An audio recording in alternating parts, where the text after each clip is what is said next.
Good evening, class. My name is Jesus Almanza, and I have my two guests with me. Sylvia Acevedo. I've been a Marine Security Guard for 2 years. And my name is David. I've been the Marine Security Guard as well, and I've been doing this for a year and a half. Again, good evening. Like I had previously stated, my name is Jesus Almanza. Currently a student with the University of Maryland Global Campus, and my field of study is currently Homeland Security. For the past 2 decades, going through school, I've noticed that mass shootings or mass killings in schools has been the #1 issue for public safety. And today I'm going to inform you about some policies that we can demand our state and local government to start implementing so we can prevent some of these shootings. As for me, I've been in the Marine Corps for about 5 years and a half, and I've been doing security work for about 2 years.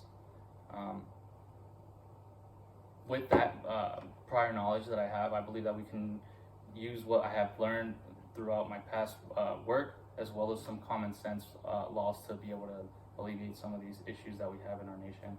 So before we start talking about mass shootings or mass killings, what exactly is a mass killing? Arpina Sony illustrates or describes it as 3 or more killings during an incident, excluding the perpetrator.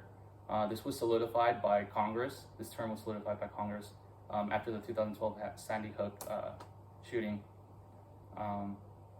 So what are the benefits of changing these policies? We already have some in place, but what can we do to better them? Current operational procedures for schools are currently either outdated or inefficient. So updating or creating these policies is it should be required. These policies, for example, for the Uvalde, Texas school shooting, had over 300 police officers outside of the school for over 40 minutes, including a SWAT team, and they were just at the scene without reacting. For example, one Texas Tribune article stated that there was over 376 law enforcement officers, which is a group larger than the garrison that defended the Alamo in Texas, that descended to the school, but wasn't able to react for over 40 minutes. So this is a clear indication of poor leadership, there's no basic communication skills or the urgency to take down the shooter. So one of the policies that I suggest we start implementing is the response policies for mass shootings have to be quicker. It can be either a group of 1 or 2 or more, but the best thing for this situation is just to start reacting. Another New York Times writer, Mike Blake, reported that officers are often taught just to quickly react in small formations. This is not a protocol that was taken into place clearly in Uvalde, Texas. So policy changes are going to be able to not only train our agencies to change their protocols and for the better, but instead of just barricading and negotiating with the shooter, which is what the Uvalde, Texas Police Department did, they're going to actually close with the perpetrator and stop them. And this is going to mitigate how many people are going to be taken out, because seconds are precious during this time period. So new policies are going to also allow agents to not only just respond or react in a quick reaction force, but already be in the schools. Not only these policy changes are going to help current rules that we already have, but establishing other policies such as having a federal tracker for gun sales is going to be able to mitigate who gets their hands on these weapons. For example, in Arizona, you can go to a gun show and purchase ammunition in bulk or any firearm. There's no tracing that's required. So a policy that would have a federal tracker that would be able to know exactly who it is that is purchasing that firearm and who's using that firearm is just common sense to be able to mitigate who gets their hands on these weapons. Another policy that's actually currently being discussed by legislation is a red flag provision. And this is essentially just whenever someone has been flagged or has reported to have either mental health issues or any significant issues that are red flags or indicators of distress, literally the government would be able to go in and secure that weapon for that time period until they've been cleared or are no longer a high threat. Another policy that we would be able to use is targeting targeting more, getting more into depth with the root problem that is what's causing all these shootings. The root problem would be mental health issues with the students or alumni that have been in these schools. So setting policies where we fund more programs to have mental health programs that assist those with mental health needs and identifying them at an early age is going to help stop some of those incidences. Those policies and funding would also go towards teaching, training teachers to identify students that are at higher risk at an earlier age.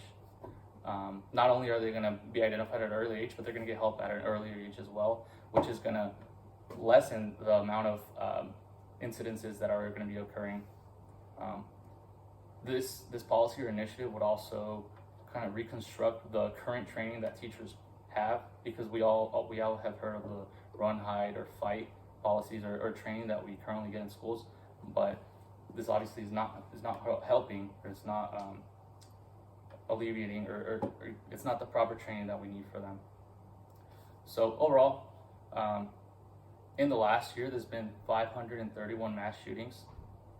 Up until mid-October, that was last year, there was 531 mass shootings until mid-October. This year, there's been a recorded 692 mass shootings, with 28 involving 4 more lethal fatalities. At this moment, I would like to open the floor to any questions that you guys may have. Go ahead. Jesus, I was just wondering, what are these identifying threats that you were talking about originally with people purchasing guns and being red flagged? So the common sense law that legislators are currently working on are more of red flags. So whenever a student has either their parents are going through a tough times and they're showing the teachers have current training but not the appropriate training to be able to identify students that have that are in those situations where they're young and they're going through a tough time. So training that allows them to identify and also help them out during those situations is going to be able to mitigate to what extremes their outbursts are going to be. So red flagging them, that means their parents or a 17-year-old senior in high school is going to now be under that red flag procedure. And if they are registered, because again, we would be pushing for a federal tracker, we would have them withhold those weapons. Question? Yes. Okay. For me, you said the government has already a gun tightening policy or gun purchasing policies, and you said they're having this red flagging solutions or whatnot.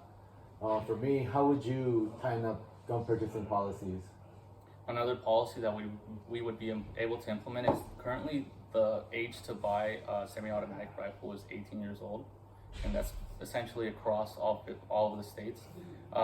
What I believe would be able to alleviate that is setting the age not from 18 to whatever we see fit. It can be 21, it can be 25-year-old, but at that stage, because we have funding to identify these potential threats, it gives us more time to be able to work with them and actually get them the help they need. So if we set the age to 25 or older, then during that time period, instead of it being from 18, you have from 18 to 25 to be able to help them out and not have them that be the answer for their outburst. So as we all know, we're in dire need to update our policies and improve the school safety. So it's not fair for our parents to be worried about their kids going to school. And it's also not fair for students to have to go to school and be scared to go to school because someone at the school might shoot up the school or there might be a mass shooting. So these policies aren't perfect, but they are definitely moving in the right direction to be able to alleviate some of these issues. Thank you and have a good evening.